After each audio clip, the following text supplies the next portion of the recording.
ये सीरीज का last episode है और आप मुझे कमेंट में जो बताना कि आपको नेक्स्ट सीरीज कौन सी चाहिए। चलो तो स्टार्ट करते हैं। एपिसोड की स्टार्टिंग में हम देखते हैं उसके बाद लिन की मोम जीजी से पूछती है कि तुम्हें उनके चाइल्डहुड के बारे में कैसे पता। जीजी बताती है कि जियान ने उसका एक व्लॉग अपलोड किया था और उस टाइम सभी लोगों ने उस व्लॉग को देखा था।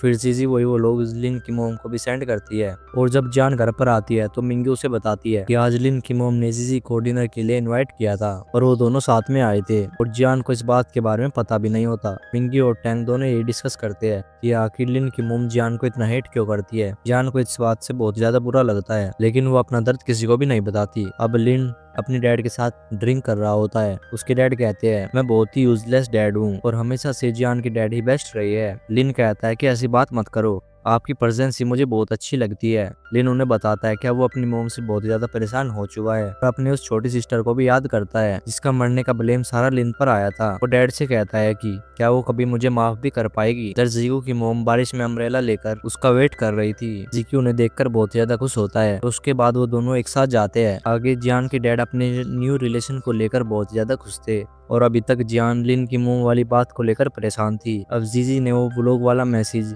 लिन की मोम को भेजा होता है। उसकी मोम पहले तो ये देखती नहीं है लेकिन बाद में वो मैसेज पढ़ ही लेती है। मैसेज पढ़ते पढ़ते उसकी मोम को याद आने लगता है कि वो पहले लिन के साथ कैसा ट्रीट किया करती थी और कैसे उसे हमेशा के लिए छोड़कर चली गई थी। और फिर जब लिन के साथ सिंगापुर रहने के लिए आया था तो भी उन्होंने उसे बहुत ज्यादा परेशान किया था। ये बातें सोचकर वो रोने लग जाती है और फिर लिन को कॉल लगाती है। अपने डैड के साथ कार में आ रहा होता है और उसे नींद आ चुकी थी इसलिए उसका कॉल उसके डैड रिसीव करते हैं। फिर उसकी मोम को बहुत ज्यादा सुनाते हैं फिर तुमने लिन को इतना टॉर्चर क्यों किया। रिक्वेस्ट करते हैं कि अब लिन के साथ अच्छा बिहेव करे। फिर कॉल कट कर देते हैं। ये सब सुनने के बाद लिन की मोम जोर जोर से रोने लग जाती है। मॉर्निंग में लिन और जियान दोनों का ही मूड ठीक नहीं होता। जीक्यू बहुत ज्यादा खुश होता है क्योंकि लास्ट नाइट उसे उसकी मोम पिक करने के लिए आई होती है। अभी लिटिल ऑरेंज वहाँ पर रोते हुए आती है। अपनी मोम का सुसाइड नोट उन्हें दिखाती है। लिन जल्दी से अपनी मोम को ढूंढने के लिए निकल जाता है और जियान भी उसके पीछे जाती है। जीक्यू पुलिस को इन्फॉर्म करता है और लिन अब रोड पर अपनी मोम को इधर उधर ढूंढ रहा होता है और उस नोट में उसकी मोम ने उससे माफी मांगी होती है।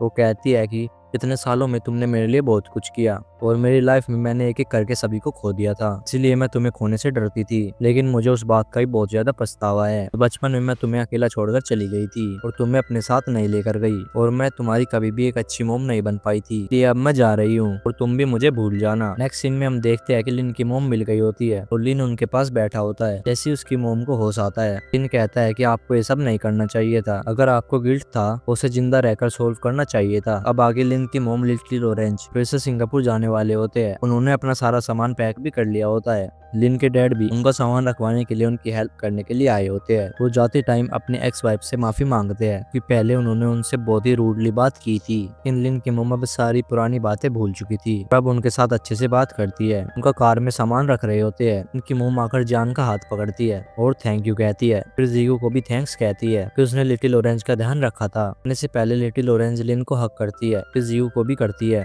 कहती है कि वो उसे बहुत ज्यादा मिस करेगी। फिर जान भी लिटिल ऑरेंज को हक करना चाहती थी वो उसे इग्नोर कर कार में बैठ जाती है। और फिर लास्ट में लिन की मोम जान से ये भी कहती है कि लिन का ध्यान रखना। अब उनके जाने के बाद ये तीनों भी भागकर चले जाते हैं। टैंग जियान का मेकअप कर रही होती है। बिंग मिंग्यू की मोम घर पर आ जाती है। वो घर आते ही जियान और टैंग दोनों से अच्छे से बात करती है और उनके लिए खाना भी बनाकर लाई होती है। मिंग्यू की मोम को उनका घर का डेस्क बिल्कुल भी अच्छा नहीं लगा था इसलिए वो आते ही उनका घर भी साफ करने लग जाती है। इधर मिंग्यू भी बाहर मछलियों को खाना दे रही होती है। आगे जियान लिन को तैयार कर रही होती है। फिर जियान लिन को किस करने के लिए कहती है लेकिन तभी उसके डैड वहाँ पर आ जाते हैं। जियान के डैड ने भी जियो की मोम का दिया हुआ सूट पहना होता है और वो उसमें बहुत ज्यादा हैंडसम दिखाई दे रहे होते हैं। तब जीक्यू अपनी मोम को शादी करवाने के लिए ले जा रहा होता है। उसे इस बात पर बिल्कुल भी यकीन नहीं हो रहा था। वो कहता है कि मेरे डैड एक बहुत ही अच्छे इंसान है इसलिए आप भी उनके साथ अच्छे से रहना। और फाइनली इतने टाइम बाद जियान के डैड और जियो की मोम की शादी हो रही थी। फोटोग्राफर उन दोनों का पिक भी खींचता है और फिर जान अपने डैड को हक करने के लिए भी कहती है और फिर वो बहुत शर्माते हुए अपना हाथ जियो की मोम के कंधे पर रखते हैं। उनकी पिक में स्माइल नहीं आ रही थी। फिर जान उन्हें मोम कहकर बुलाती है और कहती है कि आप बहुत ज्यादा ब्यूटीफुल हो। ये सुनकर उन दोनों के फेस पर स्माइल आ जाती है। वहाँ पर लिन के डैड भी आ जाते हैं। उन दोनों को कांग्रेचुलेट करते हैं और फिर उन सभी का एक साथ फैमिली फोटो खींचा जाता है।